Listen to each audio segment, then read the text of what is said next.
Christmas is just around the corner mga Kapinoy. Tiyak na may bago na naman padala si nanay para sa kanyang pamilya. Pero pagdating sa pagpapadala, dapat dun sa subok at mabilis na cargo shipping company.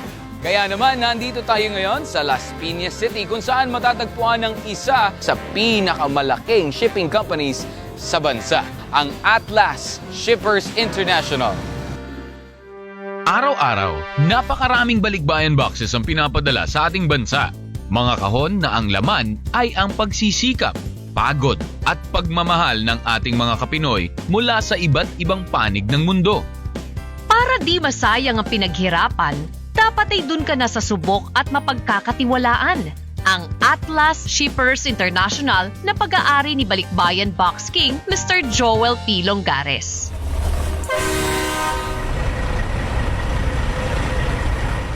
Magandang araw mga Kapinoy! Kasama natin ngayon Mr. Joel Longares of Atlas Shippers International. Good afternoon, sir. Hi, Hi sir, good afternoon. How are you today, sir? I'm fine. I'm good. Sir, gaano na po katagal ang Atlas Shippers International? By the end of the year, haharapin natin yung ika-25th year. Silver na tayo by next year. Bakit niyo po napili ang cargo shipping as your business? After working in Saudi Arabia, yung pangarap kong makarating sa Amerika at ang sabi ko sa sarili ko na pag pumunta ako ng Amerika, hindi ako mangangamuhan, kundi magninegosyo. Actually, nagsimula ito sa $2,000 nung araw. Pagdating ko sa Amerika, may kasama akong mayroon siyang brokerage dito sa Pilipinas. At ang napag-usapan namin na hanap buhay ay itong cargo nga.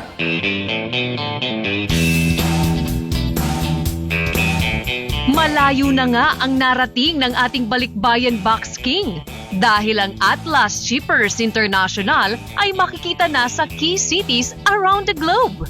Sa kabila ng tagumpay sa negosyong ito, paano ba hinaharap ni JPL ang mga pagsubok? It depends on us how to handle actually the challenge. Para sa akin kasi, each and every one of us, as a human being, mayroong issue sa buhay. Now, yung issue na yun, para sa akin, may solusyon din. So, whatever issues or whatever challenge, para sa akin, magaan lang yun. So, hindi ka dapat mangonsumi ng gusto eh. Kasi pag nangonsumi ka, ikaw ang talo. Pagdating sa challenge, normal na lang yun. Normal na lang sa buhay natin. Kasi nga, lahat man kung anong mayroon na, nagsimula yun sa $2,000 nung araw. 24 years ago. Sir, alam naman natin na malaki ang competition with regards to shipping companies. Ano po yung edge ng Atlas with other shipping companies? Kung magsasalita ako about my company, of course, sasabihin ko, well, I'm the best siguro when it comes to balikbayan boxes. Bakit? Because technology-wise, hindi pa ina-apply ng iba. Ina-apply ko na yan 5 years ago. So, kung advance ako palagi, how to think, how to run the whole show, kailangan yung advancement palagi. At palagi mong sasabihin at isipin na kumbaga, yung hindi iniisip ng iyong kliyente, ginagawa mo na. Yun siguro ang advantage ko palagi. And besides, ako kasi mismo hands-on ako So kumbaga, ako yung nag-ooperate sa Amerika at the same time, yung sa Pilipinas. So kaya, kabisado ko yung negosyo ko. As we speak, mga ilan na ang branches ng Atlas Shipping? Overall, more than 100 siguro. Yeah. And the major one, siguro nasa 28 na. Major, ibig sabihin yun nasa mainstream location ka. All areas, northern, southern, outside of California, other state, Alaska to New York and Chicago. So yun, may mga areas ka ron.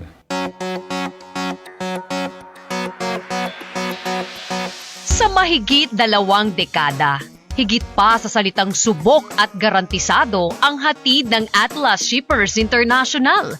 Dahil ito na ang karamay ng ating mga Kapinoy pagdating sa pagpapadala ng mga balikbayan boxes para sa kanilang mga mahal sa buhay.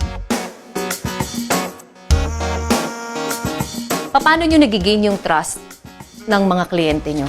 It depends on your services kasi. Kumbaga yung nakukuha sa'yo ng tao, if you win 90+% of those people in terms of loyalty, kahit na tumaas ang presyo mo, it's because yung serbisyo kasi ang nakikita nila sa'yo.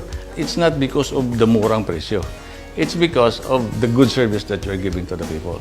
Sir, aside from Atlas, I heard may iba pa kayong business. Well, yes, mayroon akong sarili kong brokerage, which is yung naglalabas dyan sa pier.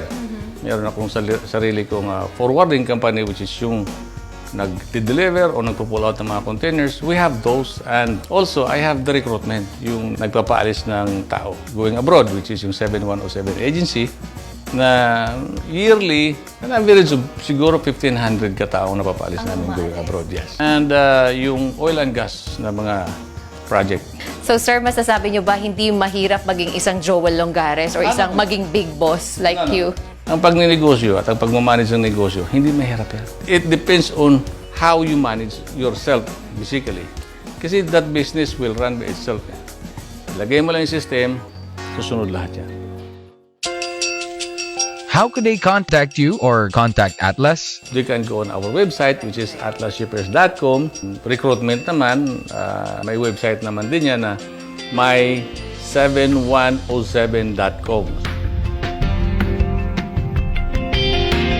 Dahil sa sipag at magandang serbisyong ibinibigay ni Ginoong Joel P. Longares sa kanyang mga customers, kapalit nito ay ang tiwala ng ating mga Kapinoy dahil subok na, garantisado at mapagkakatiwalaan ang Atlas Shippers International.